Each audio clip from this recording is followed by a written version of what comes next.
Bismillahirrahmanirrahim. Assalamualaikum warahmatullahi wabarakatuh dan salam sejahtera. Saya ingin berkongsi tentang konsep ABCD, iaitu A. Attitude, B. Belief, C. Commit dan D. Dream. Yang sangat penting dalam kehidupan saya sebagai seorang mahasiswa diploma tahfiz dan tafsir Al-Quran, bagi saya konsep ini bukan sahaja membantu untuk mencapai kejayaan dunia, malah menjadi jalan untuk memperoleh kebahagiaan akhirat. Pertama ialah A.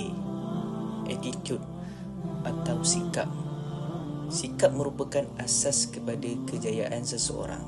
Sebagai pelajar tahfiz dan tafsir Al-Quran, saya perlu mempunyai sikap yang positif, berdisiplin, berakhlak mulia, sabar dan sentiasa berusaha memperbaiki diri. Bagi saya juga, menghafaz Al-Quran itu memerlukan kesungguhan yang tinggilah. Manakala memahami tafsir memerlukan ketekunan dalam menuntut ilmu. Sikap yang baik juga membantu saya menghormati pensyarah, ibu bapa dan rakan-rakan.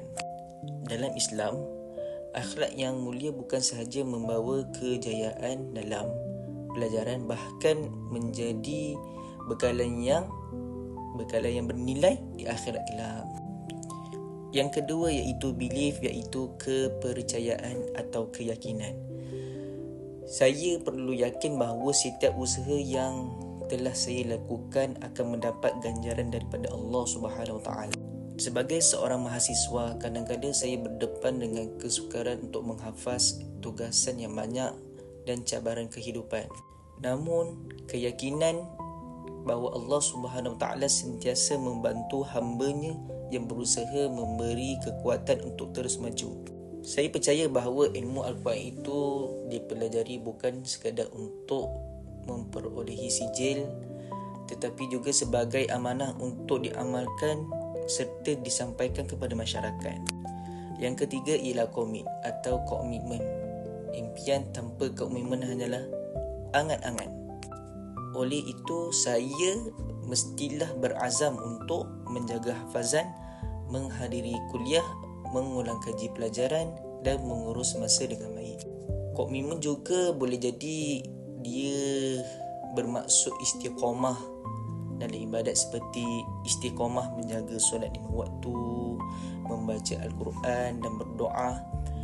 Dengan komitmen yang tinggi, saya akan dapat mencapai kecemerlangan akademik, dan pada masa yang sama saya akan dapat meningkatkan hubungan saya dengan Allah Subhanahu Wa Taala. Akhir sekali ialah D. Apa itu D? Dream atau impian. Sebagai seorang mahasiswa tahfiz dan tafsir Al-Quran, saya mempunyai impian dunia dan akhirat. Impian dunia saya ialah untuk menjadi seorang graduan yang berjaya, memperoleh pekerjaan yang baik pada masa hadapan serta memberi manfaat kepada masyarakat melalui ilmu Al-Quran. Manakala impian akhirat saya adalah untuk mendapat keridhaan Allah Subhanahu Wa Taala, menjadi ahli Al-Quran yang sentiasa mengamalkan ilmunya serta memperolehi syafaat daripada Al-Quran pada hari kiamat.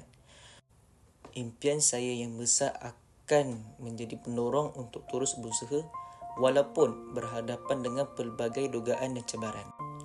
Akhir sekali, kesimpulannya, attitude yang bagus, yang baik, belief yang kukuh, komit yang berterusan dan dream yang jelas merupakan kunci kejayaan seorang mahasiswa tahfiz dan tafsir Al-Quran.